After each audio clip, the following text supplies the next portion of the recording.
Thank you for making Locked On Yankees your first listen every day. We're free and available on all platforms. On today's show, opening day has been postponed. We warned you about that earlier this week. The roster has been set. There's new food items at Yankee Stadium, and it's Wayback Wednesday. We'll be looking back at a few games on this date in Yankees history. All next on Locked On Yankees.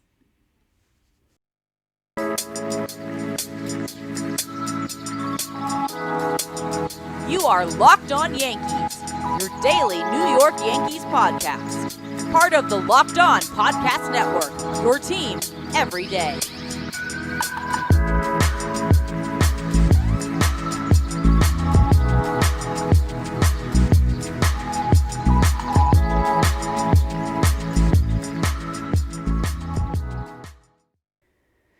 Greetings, Yankee fans. It's Stacey. I'm the host of Locked On Yankees. You can find Locked On Yankees on Twitter and Instagram at Locked On Yankees, all one word. You can listen to the show on every available podcasting platform, including Apple, Odyssey, Spotify, and Stitcher. You can watch and subscribe to us on YouTube. We hit 1,000 subscribers today. Thank you so much for that. We're going to have a giveaway. We'll let you know next week what we're giving away. And when you get into your car, you can tell your smart device to play podcast Locked On Yankees. So let me start by saying thank you for getting us to 1,000 subscribers. That's awesome. And I didn't think we'd ever do it. 1,000's a pretty big deal. So thank you for doing that. I started doing YouTube. When did I start? Late July. So it took about 8 months to get us there. And, the season's starting. So maybe we'll get more subscribers once the season kicks into gear. Again, the season is delayed a day thanks to Mother Nature. But I will say that the forecast is better than it was Monday. When we were talking about the game possibly being postponed, it looked like Friday was going to be questionable as well, but I looked at my weather app this morning, and now it looks like Friday is going to be partly sunny and 61, at least where I am in Rockland County, which means it'll be closer to 65 at the stadium, so it's going to be a lovely opening day. I believe the policy is, if I recall correctly, because I've had some opening days snowed out and rained out. One opening day, the last opening day at the old stadium. We were there for 3-4 hours waiting for the rain to stop, and it just wouldn't. And then they announced that the game wasn't going to be played, and they rescheduled it for the next evening. And I think it was 2003 when the snow happened, right? And then the Hideki Matsui Grand Slam happened the next day, and it was freezing. So yeah, pretty sure that if you have tickets for tomorrow, they're good for Friday. If you can't make it Friday, I'm sure you can exchange them for something good. Just not as good as opening day. Oh, well, what are you going to do?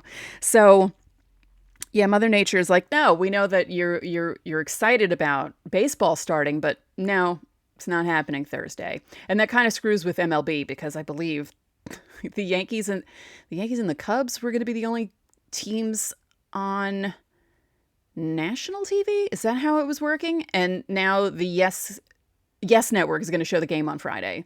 It's a 1:05 start. So, yeah, it goes with what's been happening this year with the lockout. And again, Mother Nature's like, no,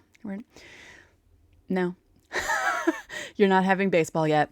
Now, speaking of opening day and the team, everyone is in New York. Actually, Gleyber Torres posted an Instagram story last night of himself in a car in the passenger side driving through Times Square. Now, that's how you know these guys aren't real New Yorkers, because real New Yorkers would avoid Times Square as much as possible. You know. The only people who don't avoid Times Square are the people who have to work there. People who work at the Viacom building, worked for MTV. You kind of had to be there.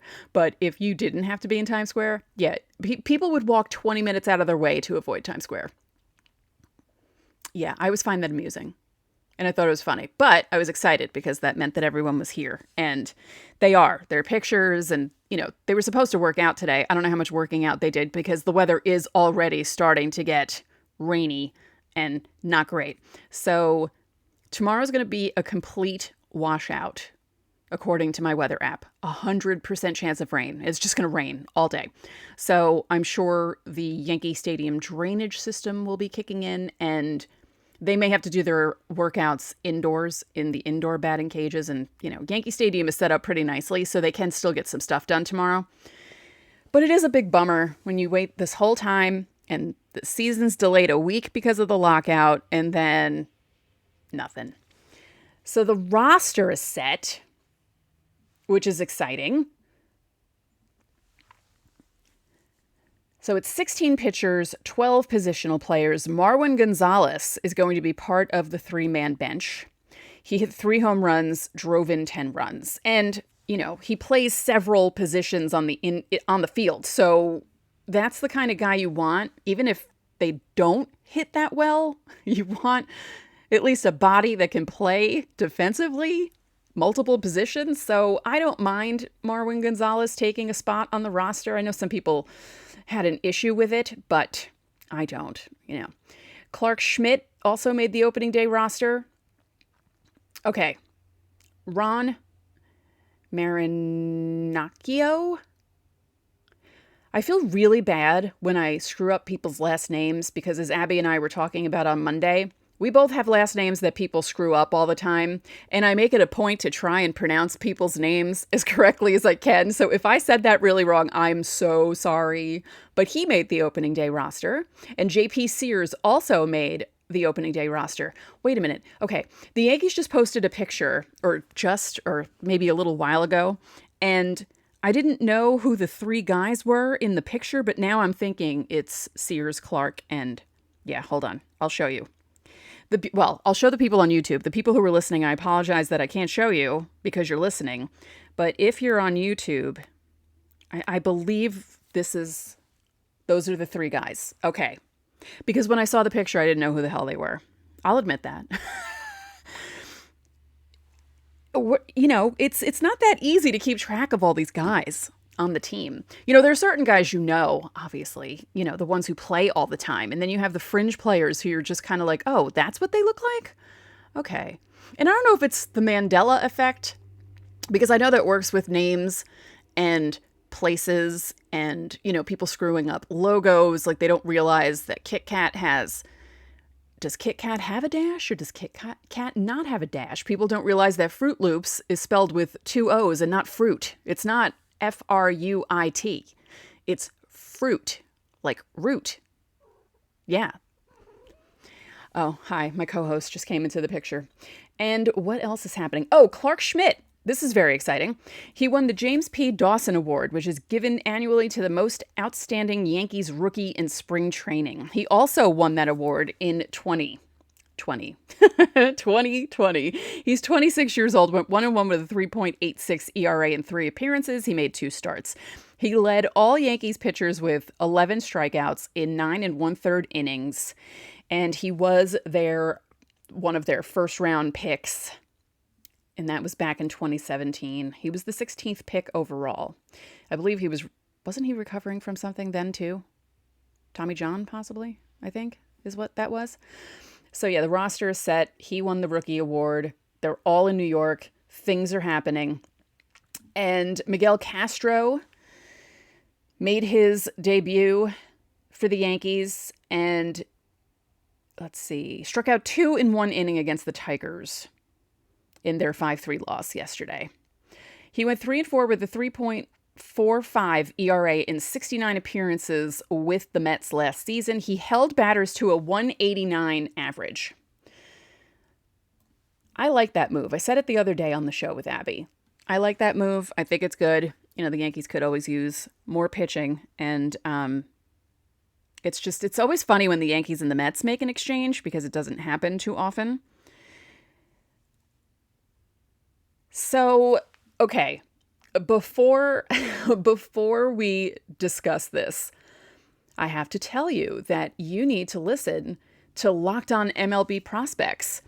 Host Lindsey Crosby is a prospect encyclopedia. He's going deep on the MLB stars of tomorrow. He and I have decided that we might do crossovers either every 2 weeks or at least once a month because he said that he gets a lot of traction when he talks about Yankees prospects. So listen to his show when you can. It's free and available on all platforms. But also keep in mind that we're going to do crossovers, and you'll get to hear Lindsay's opinions on a lot of the guys who are down in the lower levels. So look out for that this season. Also, another programming note, the opening day preview will be up tomorrow. And we are recording a crossover, Abby and myself, with Jake and Lauren of Locked On Red Sox. So that should be fun.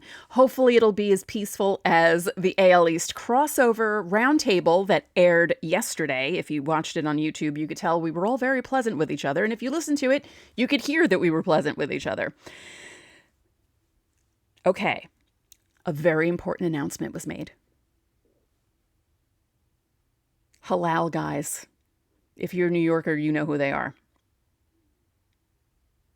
They're going to be selling stuff at Yankee Stadium. As a Greek, I'm very excited about this. They're going to have beef gyro platter, a chicken platter, a combo platter, a beef gyro. I'm saying gyro even though it's hero. That's how you're supposed to say it, but everyone knows it as a gyro. Chicken sandwich and a combo sandwich. There's also going to be a chopped cheese salad? Wait a minute. No, sandwich. Okay. Ooh. Yeah, these all sound really good. I'm very excited about this. Okay, not that excited because, it's not very healthy to eat gyros, but every time you go to Yankee Stadium. But then again, I don't know about you, but I don't always sit in my seats when I'm at Yankee Stadium. I tend to walk around and I'll watch the game from other vantage points. So I kind of get an exercise in while I'm at Yankee Stadium, but I am very excited about this. Now, the only bad thing is a lot of people like this stuff. And one of my friends made a joke that the line for halal guys is going to be as bad as Shake Shack at Citi Field. Which, if you've been to Citi Field and you've waited in the line at Shake Shack, you know that you usually miss, I would say, at least 3 innings of a game, possibly 4 or 5, depending on how bad the line is. And people will wait in that line. They don't care because, having good food at a baseball game is kind of expensive. No, having good food at a baseball game is kind of important. You don't want to have bad food. You want something good. It'll make the experience better. So yeah, that's some new stuff happening at Yankee Stadium. That makes me want to go to more games now. I'll admit it. I love that stuff. So as I said, it is Wayback Wednesday because, we're into April now and we can look back at games from the actual date. And I looked at 87, 97, 2002, 2007. There were a couple of anniversaries in there that the Yankees didn't play. Either it was an off day or... No, I don't think there's any instance where the season hadn't started yet, because that's pretty late. Although there were some seasons that started on April 8th. So that is a possibility when you're looking back at box scores from the past. So let's look at 87. This was a pretty quiet game, but the players are the ones that are important because I love doing this. This is so much fun. It was Monday, April 6th, 1987. If I recall correctly, Bon Jovi played a concert at the Brendan Byrne Arena on April 6th, 1987, and I remember being mad because I didn't have tickets for it. I will look that up in a bit, but I think I'm correct on that. Why do I remember this stuff? I don't know. Anyway, the Yankees were at Tiger Stadium. The attendance was 51,315. The game was 3 hours, 1 minute long. Here are your Yankees, the lineup. Ricky Henderson, center field. Willie Randolph, second base. Don Mattingly, first base. Gary Ward, DH. Gary Ward, oh my goodness. Dave Winfield, right field. Dan Pasqua, left field. Mike Pagliarulo, third base. Joel Skinner, catcher. Oh my God. Wayne Tollison, shortstop. And Dennis Rasmussen, your pitcher. Oh my God. I'm having flashbacks to the 87 Yankees. Anyone else around my age or older having flashbacks? For the Tigers, Lou Whitaker at second. Larry Herndon, there we go, left field. Chet Lemon, center field. Alan Trammell, shortstop. Darnell Coles, third base. Terry Harper, DH. Darrell Evans, first base. Mike Heath, right field. Orlando Mercado catcher, and Jack Morris was your starting pitcher. This is amazing. Wow. Unbelievable. Joe Brinkman was your home plate umpire. Terry Cooney, first base. Mike Riley, second base. Tim Welke, third base. Because Tim Welke was an umpire forever. Now, this was actually a pretty quiet game. Not a lot of scoring. The pitchers lasted a while. Let's see. Dave Winfield is the one that got the star. Let's try that again. Dave Winfield is the one that got the scoring started for the Yankees in the top of the fourth. Willie Randolph led off with a fly ball. Don Mattingly hit a ground out. So Jack Morris had 2 outs. Gary Ward hit a single to center field. Dave Winfield hit one to third base. Let's see. It says ground ball to the pitcher's right. Ward scores. How on earth? Oh, advances on an E5. Okay. So there was an E5 and he scored. Winfield made it to second. And then Dan Pasqua hit a pop fly. So Yankees were up 1-0 at that point. Now, yeah, they both pitched well, Morris and Rasmussen. They got a few 1, 2, 3 innings thrown in there back to back. And, both teams didn't do much. Bottom of the 6th, Larry Herndon hit a home run to lead off the inning to make it 1-1. And then Rasmussen quickly rebounded and got Lemon to hit a fly ball to left, Trammell to hit a fly ball to center, and Coles to hit a fly ball to center. Now, the Yankees ended up winning the game 2-1 thanks to Rickey Henderson in the 10th inning. Now, at this point, Jack Morris was still in the game. You don't see that too often these days. At all. Rasmussen was replaced in the bottom of the 8th by Dave Righetti, which was normal in 1987. So, top of the 10th, Dan Pasqua hits a fly ball to short. Mike Pallerulo grounds out to the first baseman who throws it to the pitcher. Okay, that makes sense. Claudell Washington hits for Joel Skinner. He hits a single to right. Wayne Tollison hits a single to right, and then Henderson hits the double to right that scores Claudell Washington. Willie Randolph walked. Then Willie Hernandez replaced Jack Morris pitching. So Morris got the loss.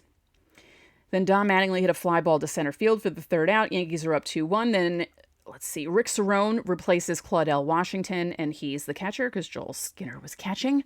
Lou Whitaker strikes out looking. Larry Herndon grounds out to second. Chet Lemon hits a fly ball to right field off Righetti. Yankees win 2-1. Woo! Exciting. Some of those names, though, that's funny. And Jack Morris, felt like that guy pitched forever. Even though I don't think he really pitched forever, but yeah, those were the days, huh? I mean, he pitched until the 10th inning. That's not, that is not common at all. That doesn't happen. It's very rare to see anything like that happen. It's rare if you see a guy last 5 innings these days for some teams. It's just the way it is. Baseball changes. It's not going to be the same way it was 35 years ago. Yes, 1987 was 35 years ago. That's right. We're in 2022. And this year I'm getting healthier. I work out all the time. I do. I actually just worked out before I started recording the show. And thanks to Built Bar, I can be even healthier. Have you tried their puffs? If you haven't, you're missing out on one of Built Bar's best tasting bars. Built Bar puffs are the first ever protein-infused marshmallow. They're fluffy. They're marshmallowy. They're not just a protein bar, they're a treat, and they're covered in 100% chocolate. They're a fan favorite with some incredible flavors, including churro, coconut marshmallow, and banana cream pie. And if you try them, they will be your favorite as well. All Built Bars are covered in 100% chocolate. That's 100% real chocolate. They're low calorie, high protein. You can replace your candy bars with them because they're just as good taste-wise. Flavors: mint brownie, coconut almond, raspberry. Everything is good. And they come out with new flavors all the time, and if they think a flavor might be good, they'll make it, and they'll figure out a way to make it good for you. So go to Built.com, use our promo code LOCKED15. You'll get 15% off your order. Doesn't matter which order it is. If it's your first, your 50th, or your 500th. Again, use our promo code LOCKED15 for 15% off at Built.com. So let's look at another game from the past. Let's go to 97. We'll do it in order. Why not? So this time they played Oakland in Oakland. And in that year, April 6th, 1997, was a Sunday. There were only 22,124 people in, what is it called now? No, it's not O.co anymore, is it? All these stadiums keep changing their names. Be like Wrigley, Fenway, Camden Yards, Yankee Stadium. Just keep them the same names. Okay, lineups. Now, this is 1997. Okay. Derek Jeter, shortstop. Wade Boggs, third base. Bernie Williams, center field. Tino Martinez, first base. Cecil Fielder, DH. Paul O'Neill, right field. Darryl Strawberry, left field. Mariano Duncan, second base. Joe Girardi is your catcher. David Cone, friend of the podcast, your starting pitcher. For Oakland, Tony Batista, shortstop. Was he the one my brother heckled that one time? I believe it was. My brother heckled him for an entire game at Yankee Stadium in 2002. And he didn't know why, because he was sitting on the bench the entire time. That's just the way my brother was. He didn't curse. He was being funny. And Batista thought it was funny. Scott Brocious, third base. Jose Canseco, right field. Mark McGuire, first base. Geronimo Baroa, oh my God, DH. Jason Giambi, left field. What? Jason Giambi, left field. Ernie Young, center field. I love this. Scott Spezio, second base. George Williams, catcher. Oh, Dave Teagueheader, pitcher. I don't remember that name. I do remember most of the other names, though. That's funny. Your umpires, Ken Kaiser at home, Joe Brinkman, again, first base. Second base, Darrell Cousins. Third base, Tim Welke. What? Okay. 10 years apart, same date, Yankee game. Wow. Tim Welke. What about you? That's amazing. Oh, they have the weather here. Let's see. 57 degrees, no precipitation.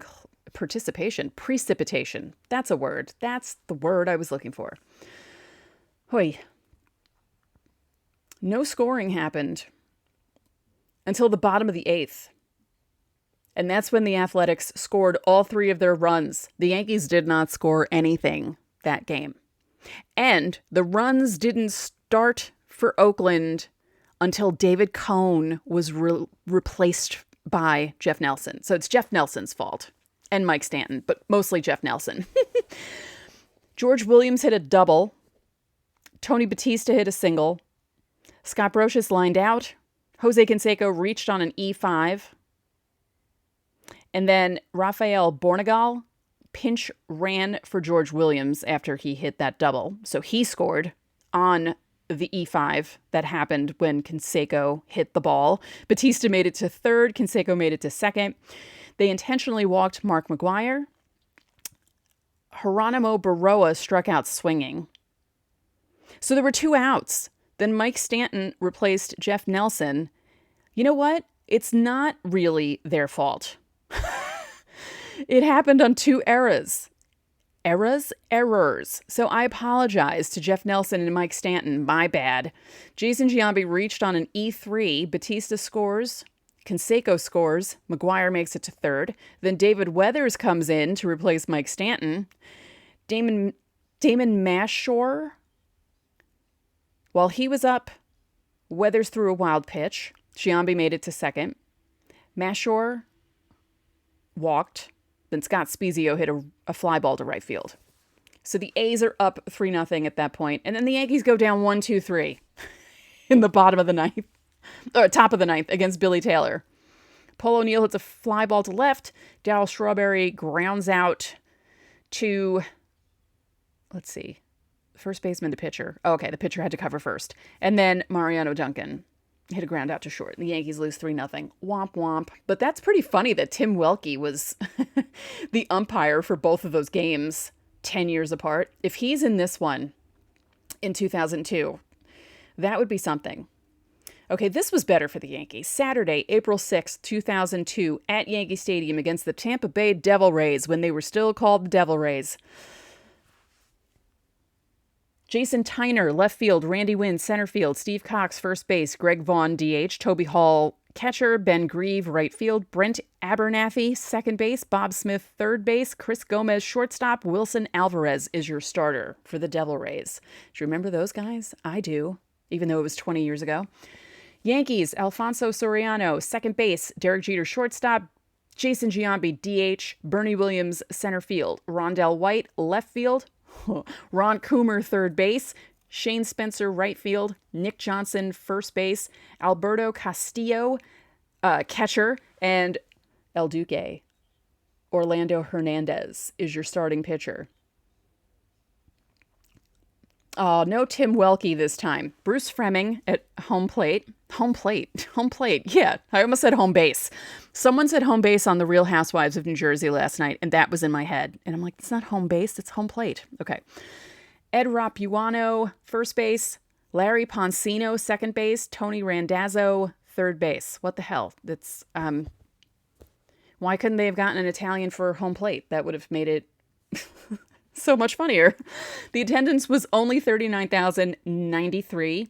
Oh, because it was 41 degrees at the start of the game. That's miserable. And all right, no offense to the Tampa Bay Devil Rays of 2002, but I'm telling you right now, no one would want to sit in 41 degree weather to watch the Yankees play the Devil Rays.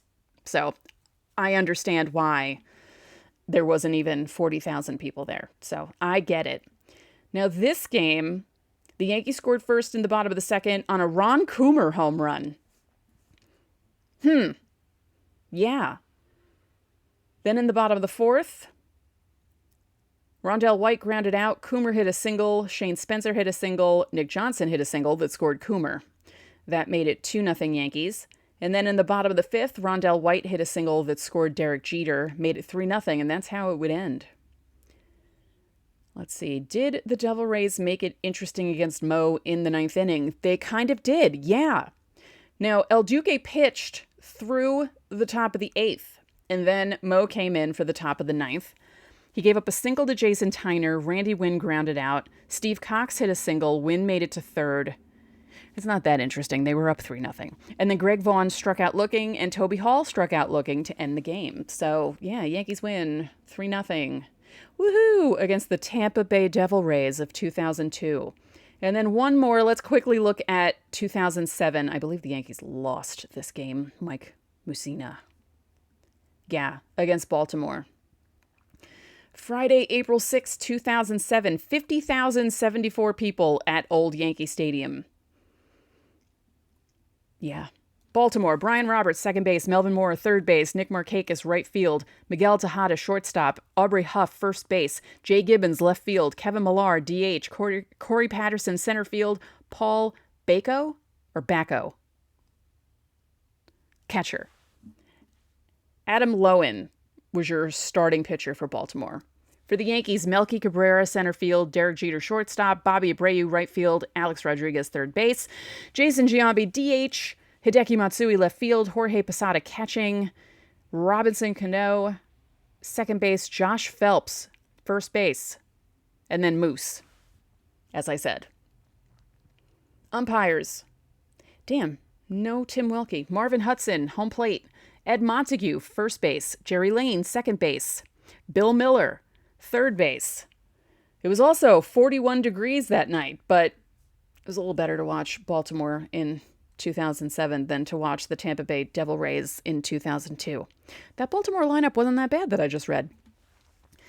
They scored off Moose right away. 2007, was that the year that Moose had a lot of issues, right? And then he recovered in 2008 and had his first 20-win season in his last year and got his 20th win on the last day or during his last start, because I don't remember if he pitched the last day or the second to last day that season. I have to look that up. But anyway, Brian Roberts started things off with a double to center field. Brian Roberts was a pain in the rear end back then with the Orioles. Melvin Mora hit a single. Nick Markakis hit a double that scored both Roberts and Mora.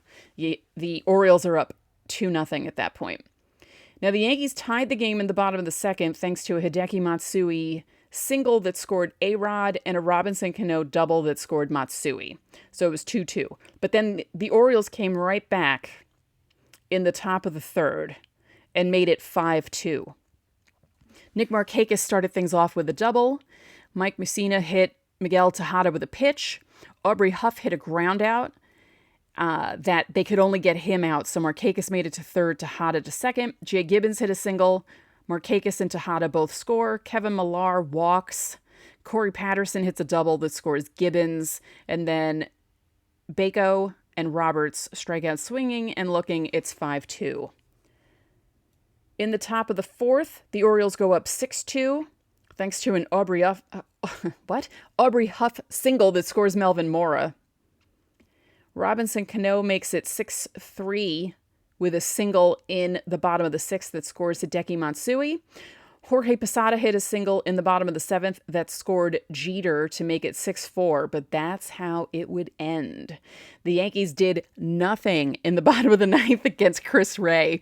Bobby Abreu lined out to left, A-Rod lined out to center, and then Jason Giambi hit a fly ball to right field, and the Yankees dropped the game. Womp womp. So, yeah, those are your looks back in Yankees history on April 3rd. April 6th. Hello, what? It's not April 3rd. April 3rd was the other day. So, opening day postponed. It's okay. Like I said, weather's going to be better on Friday anyway. It'll be more pleasant for the players. It'll be more pleasant for whoever is there. It'll be more pleasant to watch. You won't have any danger of anything being delayed or anything like that. So, good. More food options at Yankee Stadium. Some really good food options. The roster is set. The guys are in New York. We're almost there. We are almost at the finish line. That little pinprick that we saw at the end of the tunnel in February when we thought the lockout was going to last forever is really big. So we're almost there. So it's very exciting. Again, one more reminder. Tomorrow's episode is going to be a crossover with Locked On Red Sox. Abby and I are recording with them tonight. We're going to preview the opening series. It should be a good one. But for now, that's it for this episode of Locked On Yankees, which is part of the Locked On Podcast Network, your team every day. I'd like to remind you that you can listen to the show in Apple Podcasts, Google Podcasts, Odyssey, Spotify, Stitcher, or anywhere else you get your podcasts. You can watch and subscribe to us on YouTube. Once again, thank you so much for getting us to 1,000 subscribers. Next stop, 2,000. And when you get into your car, you can tell your smart device to play podcast Locked On MLB. Now make your second listen of the day Locked On MLB. Paul Francis Sullivan, please call him Sully, brings you his unique perspective on the major leagues, both past and present, and it's free and available wherever you get podcasts. One more thing, if you could be so kind, please rate the podcast and spread the word about this podcast to your fellow Yankee fans. We would really appreciate it. So enjoy your Wednesday. And we will talk to you tomorrow.